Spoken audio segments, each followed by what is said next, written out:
Welcome बच्चों, हम पढ़ रहे हैं क्लास 8 इंग्लिश रीडर थर्ड। आज हम पढ़ने वाले हैं लेसन नंबर 16 वर्ल्ड पीस।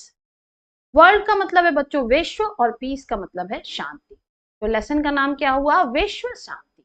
अब देखिए यहाँ पर हमें एक क्लास का चित्र दिखाया जा रहा है जिसमें ये दो बच्चे हैं जो आपस में एक बुक को लेकर लड़ रहे हैं और इनकी जो ये मैम है वो इन्हें समझा रही है। इसी बारे में ये पूरा वृत्तांत है बच्चों कि आपस में इन लोग की क्या चर्चा परिचर्चा हो रही है, उसी के बारे में यहाँ पे लिखा हुआ है। तो बच्चों देखिए, जब इंग्लिश की बुक में इस तरह से ब्रैकेट के अंदर कोई चीज लिखी होती है तो उसका मतलब होता है कि उस समय वहां क्या सीन चल रहा है उसको डिस्क्राइब किया जाता है। तो देखिए, students are fighting in the classroom. The teacher enters the classroom. कक्षा में आती है टीचर यानी अध्यापिका। अब चूंकि यहाँ मैम बनी हुई है तो हम इसलिए इसको अध्यापिका में यूज करेंगे। Students why are you fighting. छात्रों तुम क्यों लड़ रहे हो? अमन। अब अमन नाम का देखिए ये लड़का आपको दिख रहा है यहाँ पे, ये बोलता है, ठीक है। इस तरह से जब लिखा होता है बच्चों डबल डॉट तो मतलब ये कुछ कह रहा है। तो अमन कह रहा है madam Shanti snatched my notebook. Snatched का मतलब जबरदस्ती छीन लेना। तो मैडम शांति ने मेरी कॉपी छीन ली है। शांति क्या बोलती है? Shanti no madam Aman is telling a lie. नहीं मैडम अमन झूठ बोल रहा है। Teacher stop fighting. शिक्षिका बोलती हैं कि झगड़ा बंद करो। You should not waste your energy in fighting. तुम्हें अपनी ऊर्जा लड़ने में बर्बाद नहीं करनी चाहिए। Use it in a right way. इसे सही जगह लगाओ। If you are not able to keep peace in your classroom, how can you keep peace in the world? यदि तुम अपनी कक्षा में शांति नहीं रख सकते हो, पीस का मतलब बच्चों मैंने ऊपर बताया शांति, तो तुम दुनिया में शांति कैसे रखोगे? अब अमन पूछता है, Aman madam what does peace in the world mean. अब अमन पूछता है कि मैम दुनिया में शांति का क्या मतलब है? टीचर पूछती है before knowing what does peace in the world mean. दुनिया में शांति के बारे में जानने से पहले do you know the meaning of world. क्या तुम वर्ल्ड का अर्थ जानते हो? Aman yes madam. World means दुनिया और संसार। हाँ मैम, वर्ल्ड का मतलब होता है दुनिया या संसार। टीचर गुड, बहुत अच्छे। Now tell me what is peace. अब मुझे बताओ कि पीस क्या होता है। तो शांति बोलती है, शांति मैडम पीस मीन्स शांति। मैडम पीस का मतलब होता है शांति। अब शांति बोल रही है बच्चों, शांति है ना, कितना मजेदार है। टीचर बोलती है गुड, अच्छा। If you want to make peace, अगर तुम शांति बनाना चाहते हो, begin it from your home. इसकी शुरुआत अपने घर से करो। Don't fight at home. अपने घर में झगड़ा मत करो। Don't quarrel with your friends, neighbours और एनीवन अराउंड यू। नेबर्स का मतलब होता है बच्चों पड़ोसी। तो अपने दोस्तों, पड़ोसियों और जो भी तुम्हारे आसपास रहते हैं उनसे झगड़ा मत करो। क्वेरल का यहाँ पर मीन्स है बच्चों झगड़ा करना। अमन एंड शांति। अब अमन और शांति दोनों साथ साथ बोलते हैं यस मैडम, जी मैडम। टीचर बोलती हैं फिर से then stop quarrelling and try to keep peace in your surrounding. इसलिए झगड़ा करना बंद करो और अपने आसपास शांति रखने का प्रयास करो। अमन एंड शांति दोनों बोलते हैं ओके मैडम, जी madam. We shall try to keep peace in the society. हम समाज में शांति बनाए रखने का पूरा प्रयास करेंगे। टीचर अगेन बोलती हैं you got both the words world and peace. तुम्हें दोनों शब्दों के मतलब पता चल गए, वर्ल्ड और peace. Now I combine these words and define it to you. और अब मैं इन दोनों शब्दों को जोड़कर तुम्हें इसका मतलब बताती हूँ। World peace means happiness, freedom, peace among people. दुनिया में शांति का मतलब है लोगों के बीच खुशी, स्वतंत्रता और शांति। मतलब सभी लोगों के बीच में खुशी हो, स्वतंत्रता हो और शांति हो, तो उसी को हम कहेंगे विश्व शांति। World peace means to bring the world in harmony. विश्व शांति का मतलब है कि सभी लोग दुनिया में सामंजस्य से रहें। Aman, madam what is harmony? Ma'am, harmony क्या होता है या सामंजस्य क्या होता है? टीचर बोलती हैं the word harmony means cooperation, balance and coordination. अब देखिए बच्चों, यहाँ पे कुछ वर्ड यूज हुए हैं। कोऑपरेशन का मतलब होता है सहयोग, बैलेंस का मतलब होता है संतुलन, और कोऑर्डिनेशन का मतलब होता है समन्वय। तो हार्मनी शब्द का अर्थ होता है सामंजस्य, संतुलन और समन्वय। There are many factors which disturb this harmony. यहाँ बहुत से कारण हैं जो इस सामंजस्य को बिगाड़ते हैं। Aman, madam please tell us about those factors. Madam कृपया हमें उन कारणों के बारे में बताएं। टीचर, ओके ठीक है, let me tell you about those factor. चलो मैं तुम्हें उन कारणों के बारे में बताती हूँ। World peace is disturbed by two main factors. विश्व शांति मुख्यतः दो कारणों से भंग होती है। The first one is war and terrorism. पहला है युद्ध और आतंकवाद। War and terrorism are act of violence. युद्ध और आतंकवाद हिंसा के दो कृत्य हैं which affects our generation emotionally and psychologically, जो हमारी पीढ़ियों को भावनात्मक और मनोवैज्ञानिक रूप से प्रभावित करते हैं। अब देखिए कुछ वर्ड हैं बच्चों जिसको मैं यहाँ पर डिस्क्राइब करना चाहूंगी। टेररिज्म का मतलब होता है आतंकवाद, वॉर का मतलब होता है युद्ध, वायलेंस का मतलब होता है हिंसा, जेनरेशंस का मतलब होता है पीढ़ियां, इमोशनली का मतलब होता है भावनात्मक रूप से, साइकोलॉजिकली का मतलब होता है मनोवैज्ञानिक रूप से।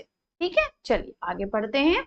The other reason which disturb world peace is fighting on the basis of caste, creed, color and religion. विश्व शांति भंग होने का दूसरा कारण है जाति, संप्रदाय, रंग और धर्म के आधार पर भेदभाव होना या झगड़ा होना। देखिए यहाँ पर क्रीड का मतलब क्या बच्चों? संप्रदाय, कास्ट का मतलब जाति, कलर का मतलब रंग और रिलीजन का मतलब धर्म। So by eliminating these factors and by respecting humanity, we can make this world a better place to live in. इसलिए इन कारकों को खत्म करके, एलिमिनेटिंग का मतलब खत्म करके, और मानवता का सम्मान करके हम इस दुनिया को रहने के लिए एक बेहतर स्थान बना सकते हैं। मतलब कि अगर हम इन चीजों को छोड़ दें बच्चों, तो हमारी दुनिया जो है वो कितनी अच्छी हो जाएगी, कितनी प्यारी हो जाएगी। Aman, okay madam, we shall try. ठीक है मैडम, हम कोशिश करेंगे। Teacher, now I am going to tell you the way by which you can make peace in the world. अब मैं आप लोगों को वह तरीका बताऊंगी जिससे आप दुनिया में शांति बना सकते हैं। Have you ever heard the term vasudhaiva कुटुंबकम? क्या आपने कभी वसुधैव कुटुंबकम के बारे में सुना है? अमन एंड शांति, अमन और शांति बोलते हैं नो मैडम, नहीं madam, we don't have any idea about it. नहीं, हमें इसके बारे में कोई भी आइडिया नहीं है, या हमें इसके बारे में कोई भी जानकारी नहीं है। टीचर, ओके ठीक है, let me explain this to you. चलिए मैं आपके लिए इससे बताती हूँ। वसुधैव कुटुंबकम इज अ संस्कृत फ्रेज। यह एक संस्कृत का श्लोक है which is made of 3 words, जो 3 शब्दों से मिलकर बना है। वसुधा, ईवा एंड कुटुंबकम, विच मीन्स, जिनके मतलब हैं दैट द अर्थ और the world is a family. जिसका अर्थ क्या है कि पूरी पृथ्वी या पूरी दुनिया हमारा परिवार है। तो वसुधैव कुटुंबकम का अर्थ क्या होता है बच्चों? पूरी दुनिया हमारा परिवार है। So we should consider the whole world as a family to get world peace. इसलिए हमें पूरी दुनिया के साथ परिवार जैसा व्यवहार करना चाहिए ताकि विश्व शांति कायम रहे। देखिए बच्चों, यहाँ पे बना है कि 2 लोग हाथ मिला रहे हैं, और जो ये हमारा कबूतर बच्चों, ये शांति का प्रतीक होता है। तो इसी को हम कहते हैं world peace. Let's stand hand in hand to have peace in the land. Let's stand hand in hand to have peace in the land. आइए धरती पर शांति के लिए हाथ से हाथ मिलाएं, यानी हम सभी मिलजुल कर रहे हैं और हमारी धरती पर, हमारी पृथ्वी पर शांति बनी रहे। आइए बच्चों, अब हम अपनी वर्ड मीनिंग्स को एक बार पढ़ लेते हैं। स्नैच्ड मतलब झपट्टा मारना, हार्मनी मतलब सामंजस्य, कोऑर्डिनेशन तालमेल, टेररिज्म आतंकवाद, साइकोलॉजिकली मनोवैज्ञानिक रूप से, एलिमिनेट समाप्त करना। अब बच्चों यहाँ पे कुछ प्रश्न हैं। What does world peace mean? देखिए बच्चों, पूछ रहा है what does world peace mean, यानी वर्ड पीस विश्व शांति का क्या मतलब होता है। तो इसका आंसर हो जाएगा बच्चों, world peace means happiness, freedom and peace among the people. Harmony means cooperation, balance and coordination. सामंजस्य का मतलब है समन्वय, संतुलन और सामंजस्य का मतलब है सहयोग, संतुलन और समन्वय। नेक्स्ट क्वेश्चन है, what are the main factors which disturbed world peace? कौन से ऐसे कारण हैं जो वर्ड पीस को डिस्टर्ब करते हैं? तो बच्चों इसका आंसर हमारा हो जाएगा, there are two main factors which disturb world peace. यहाँ मुख्यतः दो कारण हैं जिनसे विश्व शांति भंग होती है। First is war and terrorism and second is fighting on the basis of caste, creed, colour and religion. What does the term vasudhaiva kutumbakam mean, यानी वसुधैव कुटुंबकम का क्या अर्थ होता है? तो बच्चों इसका आंसर हो जाएगा, वसुधैव कुटुंबकम means that the earth all the world is a family.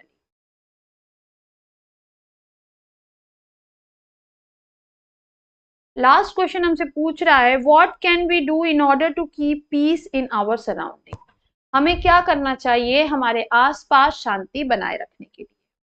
We should consider the whole world as a family to get world peace. हमें शांति बनाए रखने के लिए, विश्व शांति बनाए रखने के लिए पूरे विश्व को ही अपना परिवार मानना चाहिए बच्चों। नेक्स्ट क्वेश्चन हमसे कह रहा है, word power, match the words given in column A with their opposites in column B. तो अपोजिट से मिलाना है बच्चों। तो स्नैच, स्नैच का मतलब छीन लेना, तो इसका क्या होगा, रिलीज मतलब छोड़ देना। स्नैच का मतलब छीन लेना और रिलीज का मतलब छोड़ देना।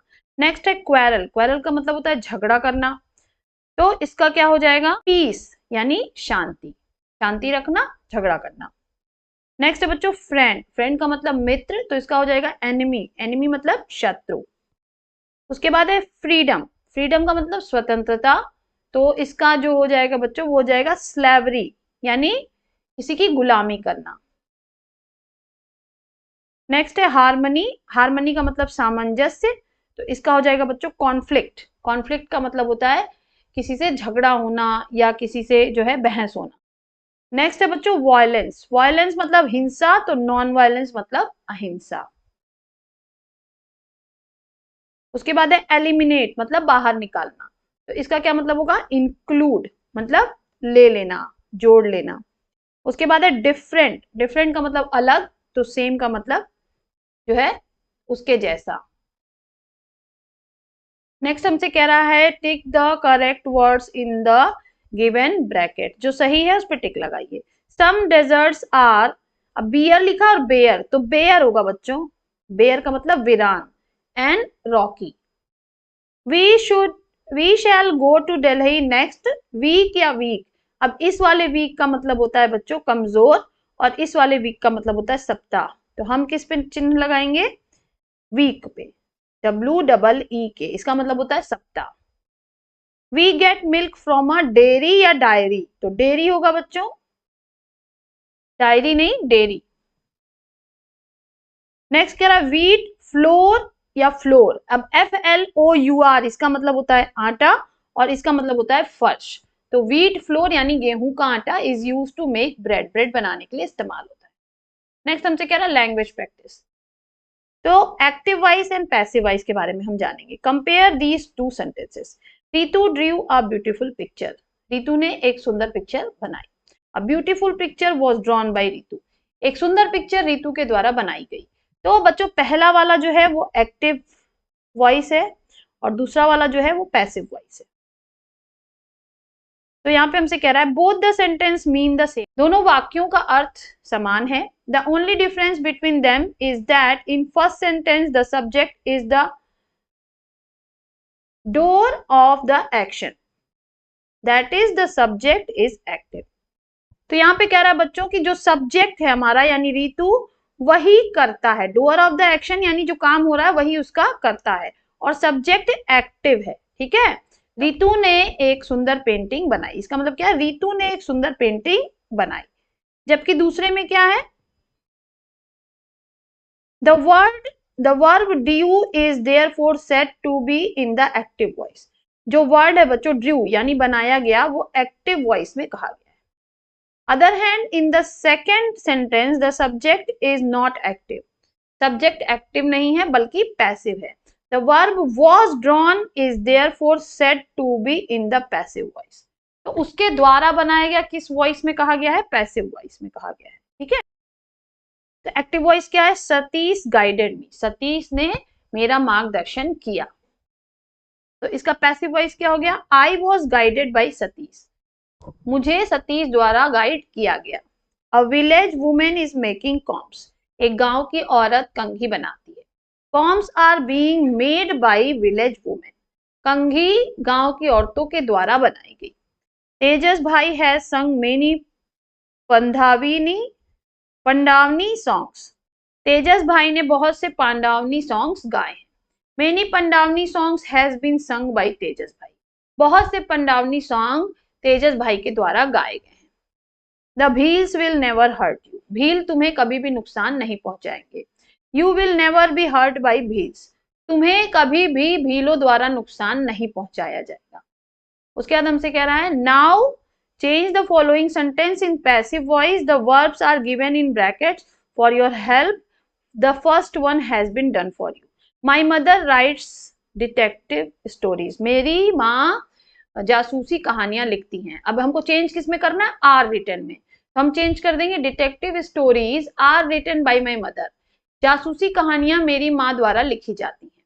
नेक्स्ट है the children are flying kites, हमें क्या लिखना है, आर बीइंग फ्लोन, तो हम चेंज करेंगे, ऑब्जेक्ट को सब्जेक्ट बनाएंगे यानी इसको बच्चों आगे ले आएंगे और इसको पीछे ले जाएंगे। अब देखिए कैसे करेंगे, पहले हम लिख देंगे फ्लाइंग काइट्स, अब यहाँ पे हमें दिया वर्ब तो इसको यहां लिख दीजिए, आर बीइंग फ्लोन। अब हमें क्या लगाना है, बाई द चिल्ड्रंस। बहुत आसान होता है बच्चों, आपको तो यहाँ वर्ब भी दिया हुआ है तो वो भी आपको परेशानी नहीं है। नेक्स्ट है the boy gives me a toy, लड़के ने मुझे एक खिलौना दिया। अब हमें क्या करना है, इज गिवन, यहाँ पे बच्चों हम किसको बनाएंगे, अ टॉय को आगे ले जाएंगे, तो a toy is given to me by the boy, a toy is given to me by the boy।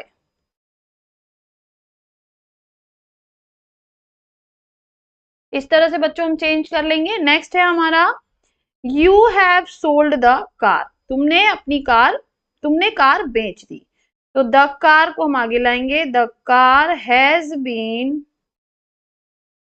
Sold by you, car तुम्हारे द्वारा बेची गई।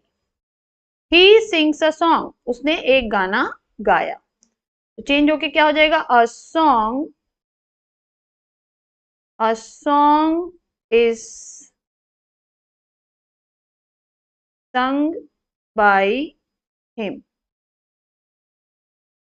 a song is sung by him। Next है बच्चों the boy saw the spider, लड़के ने एक मकड़ी देखी, तो हम क्या लिखेंगे, द स्पाइडर को आगे लाएंगे, द स्पाइडर, और वॉज सीन यहां से ले लेंगे, was seen by the boy.